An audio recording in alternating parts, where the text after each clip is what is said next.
আর এই মুহূর্তে যে খবরে আমরা নজর রেখেছি, উচ্চ শিক্ষা নিয়ে বৈঠক বিকাশ ভবনে। মুখ্যমন্ত্রী শুভেন্দু অধিকারী তিনি পৌঁছেছেন, কারণ উচ্চ শিক্ষা নিয়ে বিকাশ ভবনে বৈঠক রয়েছে এবং সেই বৈঠকে যোগ দিতে মুখ্যমন্ত্রী Suvendu Adhikari. Sir, Azhar Zia sir, IAS 2018 batch. I'm Joint Secretary Higher Education. Yeah. नमस्कार sir, Nikhil Good afternoon, Secretary, Higher Education Department.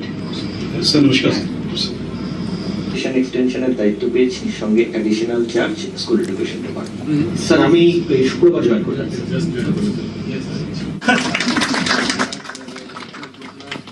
Susmita প্রতিনিধি আমাদের সঙ্গে রয়েছেন। সুস্মিতা, ঠিক কোন কোন বিষয়ে এই বৈঠক? দেখো, বিকাশ ভবনে রাজ্য শিক্ষা দপ্তর এবং কেন্দ্রীয় শিক্ষা প্রতিমন্ত্রীর যারা উচ্চতর আধিকারিক রয়েছেন তাদের বৈঠক চলছে। উল্লেখযোগ্য বিষয়, এই বৈঠক আরো গুরুত্বপূর্ণ, তার কারণ শুধুমাত্র রাজ্যের শিক্ষামন্ত্রী, উচ্চ শিক্ষা দপ্তরের মন্ত্রী জগন্নাথ চট্টোপাধ্যায় কিংবা শিক্ষা দপ্তরের মন্ত্রী দীপক বর্মন নয়, কেন্দ্রীয় শিক্ষা প্রতিমন্ত্রী সুকান্ত মজুমদার এবং রাজ্যের মুখ্যমন্ত্রী শুভেন্দু অধিকারী বৈঠকে উপস্থিত রয়েছেন।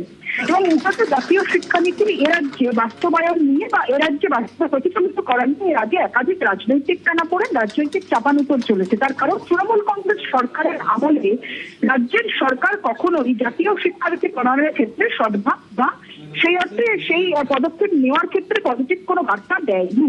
কিন্তু এরা বিজেপি ক্ষমতায় আসার পর বারংবার বিজেপির শিক্ষামন্ত্রী কিংবা কেন্দ্রীয় শিক্ষা প্রতিমন্ত্রীর গলায় শোনা গিয়েছে এই বার্তাটি জাতীয় শিক্ষানীতি প্রণয়ন হবে। সেই জাতীয় শিক্ষানীতি কিভাবে এ রাজ্যে প্রণয়ন করা সম্ভব এবং তার কি কি দিক রয়েছে সেই সমস্ত বিষয়ে বিস্তারিত আলোচিত হচ্ছে আজকের বৈঠকে। তার পাশাপাশি রাজ্যের কি সিলেবাস আগামী দিনে হবে, তার কারণ রাজ্যের সিলেবাসে পাঠ্যক্রমে এবার অন্তর্ভুক্তি হতে চলেছে শ্যামাপ্রসাদ মুখোপাধ্যায়ের আত্মবলিদান এবং তার পাশাপাশি এ রাজ্য তৈরি এবং এ রাজ্যের ইতিহাসের ক্ষেত্রে কোন কোন মনীষীর আত্মবলিদান রয়েছে সেই সমস্ত মনীষীদের জীবনী। সে কথা আগেই মুখ্যমন্ত্রী শুভেন্দু অধিকারী তিনি ঘোষণা করেছেন। সেই সমস্ত বিষয়ে অর্থাৎ যে অন্তর্ভুক্তিকরণ, সিলেবাসে অন্তর্ভুক্তিকরণ, সিলেবাসের বিস্তার সমস্তটা নিয়ে আজকের বৈঠকে আলোচনা হচ্ছে বলে সূত্র মারফত জানা যাচ্ছে।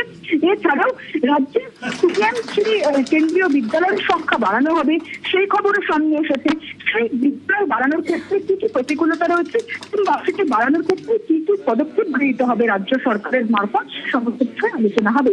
এছাড়াও রাজ্যের শিক্ষা দপ্তর এবং কেন্দ্রীয় শিক্ষা দপ্তরের সংযোগ সম্মিলিতভাবে কিভাবে রাজ্যের শিক্ষা ব্যবস্থাকে আরো তার গতি ত্বরান্বিত করা যায় সেই সমস্ত বিষয়ে আজকের এই বৈঠকে আলোচিত হচ্ছে। বৈঠকে উপস্থিত হচ্ছেন রাজ্যের মুখ্যমন্ত্রী শুভেন্দু অধিকারী, রাজ্যের উচ্চ শিক্ষা দপ্তরের ভারপ্রাপ্ত মন্ত্রী জগন্নাথ চট্টোপাধ্যায়, স্কুল শিক্ষা দপ্তরের ভারপ্রাপ্ত মন্ত্রী দীপক বর্মন, স্কুল শিক্ষা দপ্তরের ভারপ্রাপ্ত প্রতিমন্ত্রী কৌশিক চৌধুরী এবং কেন্দ্রীয় শিক্ষা প্রতিমন্ত্রী সুকান্ত মজুমদারের সঙ্গে রাজ্যের শিক্ষা দপ্তরের একাধিক উচ্চপদস্থ আধিকারিকেরা এবং তাদের সকলের উপস্থিতিতে জাতীয় শিক্ষানীতি প্রণয়ন এবং রাজ্যে কেন্দ্রীয় যে সমস্ত প্রকল্প এতদিন বাস্তবায়িত হতে পারেনি, 60টির বেশি প্রকল্প, সেই 60টির বেশি প্রকল্প, কেন্দ্রীয় প্রকল্প এ রাজ্যে কিভাবে শিক্ষাক্ষেত্রে বাস্তবায়িত হতে পারে, যাতে এ রাজ্যের শিক্ষার্থী, এ রাজ্যের শিক্ষা ব্যবস্থার সঙ্গে যুক্ত যারা রয়েছেন তারা উপকৃত হন আগামী দিনে, সেই সমস্ত বিষয়ে আলোচিত হওয়ার জন্য বৈঠক ইতিমধ্যেই শুরু হয়েছে। 5টা 10 নাগাদ বৈঠক শুরু হয়েছে, ইতিমধ্যে বৈঠক চলছে বিকাশ ভবনে। বেশ।